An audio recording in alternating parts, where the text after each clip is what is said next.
Kami kembali dengan informasi masih dari Solo. Kader Partai Keadilan Sejahtera menarik perhatian dalam rapat di DPRD.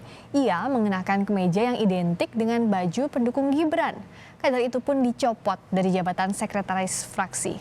Didik Hermawan yang juga sekretaris fraksi PKS DPRD Kota Solo hadir di paripurna Rabu kemarin. Ia mengenakan batik bertuliskan Indonesia Raya dan terdapat gambar Bung Karno. Baju ini mirip dengan yang dipakai pendukung Gibran. Didik mengaku menerima sanksi dari partai dan diingatkan untuk lebih berhati-hati ke depannya. Sebagai pribadi, ia sempat menyatakan mendukung Gibran.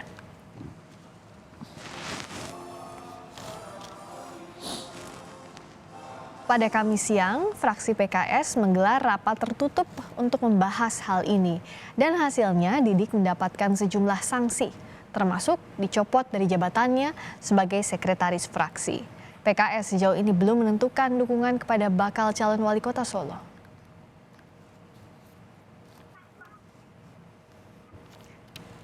Kita tanyakan langsung kepada Ketua Fraksi PKS DPRD Kota Solo, Asih Sunyoto Putro. Selamat sore, Assalamualaikum Pak Asih. Waalaikumsalam warahmatullahi wabarakatuh. Iya Pak Didik, jadi betul ya Pak Didik ini sudah dicopot dari jabatannya sebagai sekretaris fraksi, Pak Asih, betul ya? Ya, betul. Nah, alasan lebih lengkapnya seperti apa? Karena mengenakan kemeja yang mendukung Gibran? Ya, jadi gini Mbak, perlu saya jelaskan bahwa sekarang ini kan situasinya sedang mendekati pilkada, di mana suasananya itu sangat sensitif. Bahkan mengenakan pakaian pun itu bisa dipersepsikan sebagai pendukung salah satu calon. Ya. Nah, kebetulan Mas Didi ini yang kita amanai menjadi juru bicara pada saat paripurna secara online, ya, karena yang lain itu berada di rumah. Ya. Yang hadir di geraha paripurna itu hanya pimpinan dan yang membacakan. Nah, pada saat itu Pak Didi menggunakan kemeja yang bertuliskan Indonesia Raya dan itu sangat identik dengan pendukung Gibran. Sehingga dan apa yang dilakukan Pak Didi ini tidak ada koordinasi dengan struktur partai maupun fraksi. Nah, sehingga kita tadi siang kita menggelar fraksi PKS DPRD Kota Surakarta menggelar rapat meminta atau memanggil saudara Didi untuk menyampaikan apa yang dia lakukan yang membuat heboh ya dan viral. Nah, itu yang pertama. Yang kedua mengenai spontanitasnya ini kan juga tidak dikoordinasikan dengan struktur, ya, sehingga menimbulkan kegaduhan. Dan kita di fraksi sudah rapat juga struktur ya. Struktur itu kalau di Solo struktur tertinggi itu namanya DPTD, Dewan Pengurus Tingkat Daerah, yang terdiri dari MPD, DSD maupun DPD, menggelar rapat dan memutuskan sanksi kepada saudara Didi Hermawan. Tapi statusnya di DPRD sebagai anggota DPRD? Oh, masih tetap. Ya, masih tetap ya? Masih tetap, cuma posisi beliau, posisi Mas Didi yang menjadi sekretaris fraksi ini kita copot ya. Kemudian digantikan yang lain. Tapi kalau sekarang suaranya PKS ini kemana? Apa betul memang belum mendukung siapa-siapa, tapi betul atau tidak Kaukus Muda PKS condongnya mendukung ke Gibran, Pak Asih? Jadi kita memang secara resmi belum ada keputusan untuk mendukung siapa. Tetapi semangat kita di DPD PKS Kota Surakarta bahwa kita ingin demokrasi ini lebih sehat, sehingga tidak hanya ada calon, tetapi ada calon-calon yang lainnya.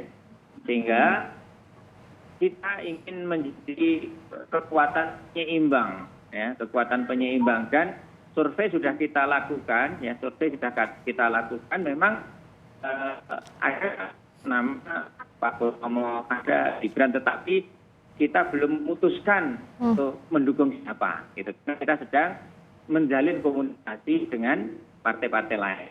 Oke. Nama cucu Pak Kubuwono juga disebut-sebut akan coba dilirik PKS untuk dicalonkan? Bukan dilirik. Jadi kita kan banyak ya calon-calon itu yang datang ke tempat kita melakukan silaturahim, ya kita terima, ya silaturahim kita terima, kita jajaki, tetapi keputusan itu masih belum, ya kita sedang masih menggodok, dan yang terpenting adalah kita menyiapkan koalisi dulu. Jadi koalisi partai ini kita siapkan dulu, kira-kira begitu. Tapi menggandeng siapa? Karena kan kalau PKS 5 kursi, minimal 9 kursi, betul ya Pak Asih ya, untuk mencalonkan, untuk mengusung calon sendiri. Nah sekarang rencananya gayat siapa? Karena kalau kita lihat terakhir kan partai-partai lain lebih ke Gibran bersama PDIP. Ya, jadi hasil komunikasi kita selama istilahnya janur itu belum melengkung, ya selama SK dari DPP itu belum turun, artinya di situ masih ada peluang. Ya sampai saat ini ya sudah ada SK dari DPP itu baru PDI Perjuangan. Sementara PKS, PAN, Gerindra, Golkar itu belum, sehingga masih ada peluang untuk mengusung calon yang akan menjadi lawan yang sepadan untuk Mas Gibran. Jadi selama janur kuning belum melengkung, belum ada SK DPP-nya, masih bisa lah ditikung sama PKS gitu ya, Pak ya? Masih, semuanya masih memungkinkan. Gitu. Tapi yang sudah aktif menjalin komunikasi dengan PKS mana saja, partai mana saja?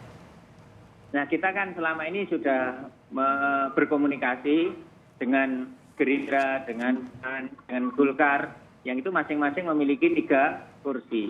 Ya. 2 saja dari mereka katakanlah bisa bergabung berarti cukup, karena kursinya menjadi 5 ditambah 6, ya menjadi 11. Nah dari yang sudah diajak komunikasi, yang sudah kasih sinyal positif, sudah ada? Belum ada, jadi kita masih menunggu komunikasi lebih lanjut ke pusat, ke DPP. Nah kalau nama-nama calon yang sedang dijaring, siapa saja, baik itu yang silaturahmi ke PKS ataupun PKS yang melirik duluan?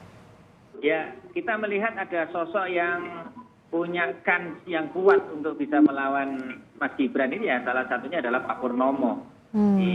Ini sedang, ya semuanya sedang ada komunikasi, semuanya bisa berubah. Yang namanya politik itu detik per detik itu bisa berubah. Pak Purnomo apa responsnya?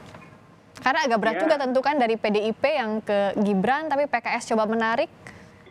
Ya, karena Pak Purnomo sendiri kan beliau tidak mau dijadikan tim penasehat pemenangannya Gibran. Artinya sudah tidak mau bergabung dengan Gibran. Ini yang sebenarnya juga sinyal baik untuk partai-partai yang akan mengusung beliau di luar PDI Perjuangan. Pokoknya sedikit apapun sinyal yang muncul buat menarik, PKS kayaknya awas betul ya, Pak Asih? Iya, betul. Nah, jadi, silakan. Kita akan melihat semua peluang. Jadi semua peluang itu akan kita lihat, dan yang terbaik itu yang akan kita cari nanti. Dan peluang yang masih dilirik oleh PKS adalah untuk mengajukan calon untuk menandingi Gibran, begitu ya? Tidak ada opsi untuk merapat mendukung Gibran. Untuk PKS kita dari survei, dari masukan-masukan terbesar dari kader dan sebagainya, mengarahnya adalah bagaimana kita menjadi kekuatan penyeimbang dan menjadi lawannya Mas Gibran, ya, menjadi lawannya Mas Gibran itu demi bagaimana demokrasi di Kota Surakarta itu bisa berjalan dengan baik. Oke, jadi opsinya PKS adalah mencari lawan dari Gibran, dan sampai saat ini masih terus dijajaki, betul ya Pak Asih ya? Ya, betul. Baik, terima kasih Pak Asih sudah berbagi informasi di Kompas Petang.